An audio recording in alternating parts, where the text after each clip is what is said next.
தாங்கள் எள்ளி நகையாடுவதை கண்டிக்கின்ற நேரம் இது சகல கட்சிகளும் சேராத இடத்தில் இந்த விடயம் என்பது சாத்தியப்படாது. அதற்காக சகல தரப்புகளும் இணைய வேண்டும் என்பதில் தாங்கள் குறியாக இருக்கின்றோம் என்கின்ற ஒரு கருத்தை அந்த அமைப்பின் சார்பாக, தமிழீழ விடுதலை இயக்கத்தின் சார்பாக அவர் முன்வைத்திருக்கின்றார்.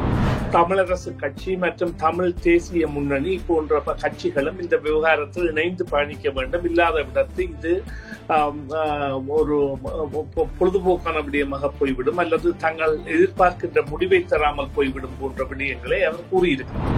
அவருடைய கோரிக்கை என்பது இவர்கள் அனைவரும் முள்ளிவாய்க்கால் இனப்படுகொலையில் சம்பந்தப்பட்டவர்கள் என்ற குற்றச்சாட்டுடன் வருகின்ற ஒரு கோரிக்கையாக இருக்கிறது என்பதை இல்லாத இடத்து அவர்கள் எல்லை கடந்து வந்து மீன்பிடிப்பதும், அதனை இலங்கை கடற்படை அவர்களை மீண்டும் துரத்துவதும் அல்லது அவர்கள் நெடுந்தீவுக்கு, அனல்தீவு போன்றவற்றிற்கு அண்மையில் எல்லாம் வைத்து கைது செய்யப்படுவதும் நாங்கள் காலகாலமாக அறிகின்ற உண்மை. அவசரமா கேஷ் தேவைன்னு வரும்போது அடுத்தவங்கள்ட்ட நாங்க கேட்கறதையும் விட எங்களுடைய நகையை அடகு வைக்கிறது வசதியானது. வட்டி அதிகமா இருக்குமோ இல்ல நகை பாதுகாப்பா இருக்குமோன்னு நீங்க நினைக்கலாம். அதுக்காகத்தான் நான் கேஷ் பாயிண்ட்ல அடகு வைக்க வந்திருக்கிறேன். மிக குறைந்த வட்டி, லாக்கர்ல வைக்கிற மாதிரி நகைய பாதுகாப்பா வச்சிருக்காங்க. இதை விட என்னங்க வேணும்? Cash Point, money transfer, currency exchange, check cashing, cash for gold, gold loans அனைத்துக்கும் Cash Point. ஒரு செய்தியின் பிரணி நிகழ்ச்சியில் உங்கள் அனைவரையும் சந்திப்பதில் மிக்க மகிழ்ச்சி அடைகின்றோம். தினம் பேச போன்றோம் என்னவென்றால், தமிழ் பொது வேட்பாளர் விடயம் ஒரு கேலி கூத்தான விடயம் அப்படி சொல்லி சொல்லப்பட்டதை டெலோ அமைப்பின் ஊடக பேச்சாளர் சுரேன் குருசுவாமி கண்டித்திருக்கின்றார். அது மட்டுமில்லாமல் சமூக செயற்பாட்டாளர் அருட்தந்தை சக்திவேலும் கூட அவ்வாறு தெரிவித்திருக்கின்றார். இவைகள் போன்ற முக்கியமான தகவல்களை பெறுவதற்காக சுரேஷ் தர்மாவை இணைத்துக் கொள்ள போன்றோம். வணக்கம் சுரேஷ் தர்மா. வணக்கம் சுதர்ஷினி. வணக்கம் நேயர்களே. ஆமா, மீண்டும் வரவேற்கின்றோம் உங்களை. முதலாவது கேள்வியாக, தமிழ் பொது வேட்பாளர் விடயம் ஒரு கேலி கூத்து அப்படி சொல்லி கூறப்படுவதை தான் வன்மையாக கண்டிக்கின்றேன் அப்படி சொல்லி டெலோ அமைப்பின் ஊடக பேச்சாளர் சுரேன் குருசுவாமி தெரிவித்திருக்கின்றார். இவர் மட்டுமல்லாமல் தேசிய அமைப்பின் இணைப்பாளரான சமூக செயற்பாட்டாளர் அருட்தந்தை சக்திவேலும் தெரிவித்திருக்கின்றார். இந்த கண்டனம் பற்றி நீங்கள் என்ன சொல்ல விரும்புகிறீர்கள்? இந்த இருவருடைய கருத்துக்களும் வேறுபட்ட நோக்கங்களை உடையவாக இருந்தாலும் இவர்கள் இருவருடைய கருத்துக்களிலும் துணைத்திருக்கின்ற துணி என்னவென்று சொன்னால், நிச்சயமாக இந்த கட்சிகளிடையே ஒரு ஒற்றுமை ஏற்பட வேண்டும். அப்பொழுதுதான் இந்த விடயம் வெற்றியை அடையும் என்பது. குறிப்பாக நீங்கள் குறிப்பிட்ட முதலாம் அவர் குறிப்பிட்ட கருத்தின்படி அவர் அதாவது தங்கள் எள்ளி நகையாடுவதை கண்டிக்கின்ற நேரம் இது சகல கட்சிகளும் சேராத இடத்தில் இந்த விடயம் என்பது சாத்தியப்படாது. அதற்காக சகல தரப்புகளும் இணைய வேண்டும் என்பதில் தாங்கள் குறியாக இருக்கின்றோம் என்கின்ற ஒரு கருத்தை அந்த அமைப்பின் சார்பாக, தமிழீழ விடுதலை இயக்கத்தின் சார்பாக அவர் முன்வைத்திருக்கின்றார். அவருடைய கருத்தாடலின் பிரதி நோக்கம் என்னவாக இருக்கும் என்றால், நிச்சயமாக தமிழரசு கட்சி மற்றும் தமிழ் தேசிய முன்னணி போன்ற கட்சிகளும் இந்த விவகாரத்தில் இணைந்து பயணிக்க வேண்டும். இல்லாத விடத்தில் இது ஒரு பொழுதுபோக்கான விடயமாக போய்விடும் அல்லது தங்கள் எதிர்பார்க்கின்ற முடிவை தராமல் போய்விடும் போன்ற விடயங்களை அவர் கூறியிருக்கின்றார். எனவே அவர்களுடைய நோக்கம் என்பது அனைத்து தரப்பையும் ஒன்றிணைத்தல். அதற்குரிய சாத்திய கூறுகள் எவ்வாறு இருக்கின்றன என்பதுதான் இப்பொழுது அங்கே உள்ள மக்கள் முன்னே உள்ள கேள்வியாக இருக்கின்றது. அனைத்து தரப்புகளும் ஒன்றிணைந்து இவ்வாறான விடயத்தில் பயணிக்குமா? பல நோக்கங்களை உடையவையாக சில கட்சிகளின் தலைவர்கள் தங்களுடைய கருத்துக்களை தெரிவித்திருக்கின்றார்கள். தமிழரசு கட்சியில் கூட பிளவுபட்ட கருத்துக்கள் இருக்கின்றன. ஆனால் தமிழ் தேசிய மக்கள் முன்னணி என்பது ஒற்றுமையாக தாங்கள் பகிஷ்கரிக்க வேண்டும் என்கின்ற நிலைப்பாட்டில் இருக்கின்றது. இந்த நிலையில் இந்த கருத்தானது இந்த டெலோ சார்பாக தெரிவிக்கப்பட்டிருக்கின்றது. மற்ற அருட்தந்தை சக்திவேல் அவர்களுடைய கருத்து ஆடல் என்பது நிச்சயமாக இந்த முள்ளிவாய்க்கால் அவலத்திற்கான காரணமாக அனைத்து தற்பொழுது தேர்தலில் போட்டியிடுகின்ற அனைத்து ஜனாதிபதி வேட்பாளர்களும் இருப்பதனால் அவர்களை ஆதரிக்க கூடாது. அதற்கு பதிலாக ஒரு தமிழ் வேட்பாளரை நியமிக்க வேண்டும் என்கின்ற கோரிக்கையை அவர் விடுத்திருக்கின்றார். அவருடைய கோரிக்கை என்பது இவர்கள் அனைவரும் முள்ளிவாய்க்கால் இனப்படுகொலையில் சம்பந்தப்பட்டவர்கள் என்ற குற்றச்சாட்டுடன் வருகின்ற ஒரு கோரிக்கையாக இருக்கின்றது. சிங்களத்தின் சார்பில் தற்பொழுது ஜனாதிபதி தேர்தலில் நிற்க போகின்ற அனைவருமே இவ்வாறான குற்றச்சாட்டுகளுக்கு உள்ளாக்கப்பட்டவர்கள் என்ற காரணத்தால் அவர்கள் மீதான பார்வையை தவிர்த்து தமிழர்கள் மீதான ஒரு சர்வதேசத்தின் பார்வையை ஈர்க்கும் முகமாக அல்லது சர்வதேசத்திடம் சுயநிர்ணய உரிமையை வேண்டி நாங்கள் வாக்களிக்க வேண்டும் என்று கேட்டிருக்கின்றார். இங்கே அந்த சர்வதேசம் என்பது மையப்படுத்தப்படாத ஒன்றாக வெறும் வெற்றி சொல்லாக இருக்கின்ற நிலைதான் இப்பொழுது இருக்கின்றது. அதனை கூட அவர்கள் கவனத்தில் எடுத்து இந்த பொது அமைப்புகளும் கட்சிகளும் குறிப்பாக மேற்கத்திய நாடுகளின் தூதுவர்களுடன் இது தொடர்பான தாங்கள் எதற்காக செய்கின்றோம், அவர்களுடைய ஆதரவு எவ்வாறு இருக்கும் என்பதை நாடி பிடித்து பார்க்க வேண்டும் என்றால் வெறுமனே சர்வதேசத்தை நம்பி இருக்கின்றோம், சர்வதேசம் பார்க்க என்கின்ற நிலையில் தற்பொழுது சர்வதேசம் இல்லை. எனவே அதனையும் கவனித்து செல்வார்கள் என நம்புவோம். அடுத்த கேள்வியாக, மரபணு பரிசோதனைகள் மூலம் சிங்களவர்கள் தென்னிந்திய திராவிடர்களின் வழித்தோன்றல்கள் என்று உறுதிப்படுத்தப்பட்டிருப்பதாக நாடாளுமன்ற உறுப்பினர் சி.வி. விக்னேஸ்வரன் தெரிவித்திருக்கின்றார். இது உண்மையிலேயே அவர்கள் திராவிட வழித்தோன்றல்கள் அப்படி என்பதை நிரூபிக்கின்றதா? நீங்கள் எப்படி பார்க்கின்றீர்கள்?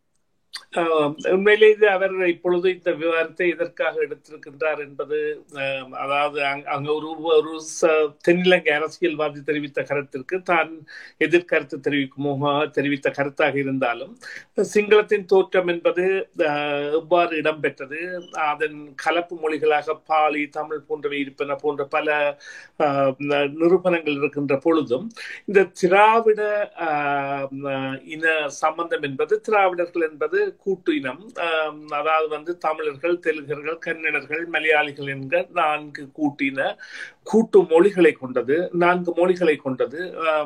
தமிழ், மலையாளம், தெலுங்கு மற்றும் கன்னடம், இந்த 4 மொழிகளை கொண்டது. ஆனால் இந்த மொழிகளின் சில மொழிகள் அமைப்புகள் என்பன சிங்களத்தின் மொழி அமைப்புகளுடன் ஒத்துப்போகின்ற தன்மை தாராளமாக இருக்கின்றது என்பது மறக்க முடியாத உண்மை. ஆனால் 75% குடிமக்களாக இருக்கின்ற சிங்களவர்கள், தேரவாத பௌத்தத்தை பின்பற்றுகின்ற சிங்களவர்கள் இவ்வாறு திராவிடர்களின் தோற்றமாக இருப்பார்கள் என்பதற்கான ஒரு தேடலை அல்லது ஒரு புரிந்துணர்வை அல்லது ஒரு முயற்சியை இப்பொழுது செய்வதற்கான தேவை என்பது அங்கே எழுந்திருக்கிறதா என்றால் இல்லை என்றுதான் கூற வேண்டும். ஆனால் அவருடைய அரசியல் சார்ந்த நிலைக்காக அவர் இவ்வாறான ஒரு கருத்தை முன்வைக்கின்றார். ஆனால் இது அங்கே பெரிய சர்ச்சையை கிளப்பாது என்பதை நம்புவோம். ஆனால் சில வேளைகளில் இந்த சமயம் என்பது ஒரு தனி மனிதர்களை பொறுத்தவரை சில வேளைகளில் அவர்களுடைய குடும்பத்தை விட மேலானதாக கூட அவர்களுக்கு இருக்கும். அவ்வாறான நிலையில் சில கொதித்தெழு நிலைகளை ஏற்படுத்தக்கூடிய சாத்திய கூறுகள் இருக்கின்றன. ஏனென்றால் அவர்கள் ஆரிய இனம் சார்ந்த மொழியாகவோ அல்லது ஆரிய வழித்தோன்றலாகவோ தான் சிங்களவர்களின் அந்த வரவு அல்லது அவர்களுடைய மனப்பான்மை என்பது பலமாக இருக்கின்ற ஒரு நிலை அங்கே காணப்படுகின்றது. எனவே இதை பொறுத்திருந்துதான் பார்க்க வேண்டும். ஆனால் நேரம் அறியாது விடப்பட்ட ஒரு கருத்தாக இது நாங்கள் எடுத்துக்கொள்ள வேண்டும், அல்லது தேவையற்ற விடயங்களுக்கு பதில் சொல்லாமல் விடுவதான கருத்தாக இது இருந்திருக்கலாம் என்று கூட கூறலாம். நிறைவு கேள்வியாக, இந்திய இழுவைமடி படகுகளின் அத்துமீறலை தடுத்து நிறுத்துவதற்காக யாழில் உள்ள இந்திய தூதரகத்தை முற்றுகையிடப் போவதாக யாழ்ப்பாண கடற்றொழிலாளர்கள் பிரதிநிதிகள் அறிவித்திருக்கின்றார்கள். இந்த அறிவிப்பு பற்றி நீங்கள் என்ன சொல்ல விரும்புகின்றீர்கள்? இது நிச்சயமாக ஆண்டாண்டுகளாக இடம்பெறுகின்ற விடயம்.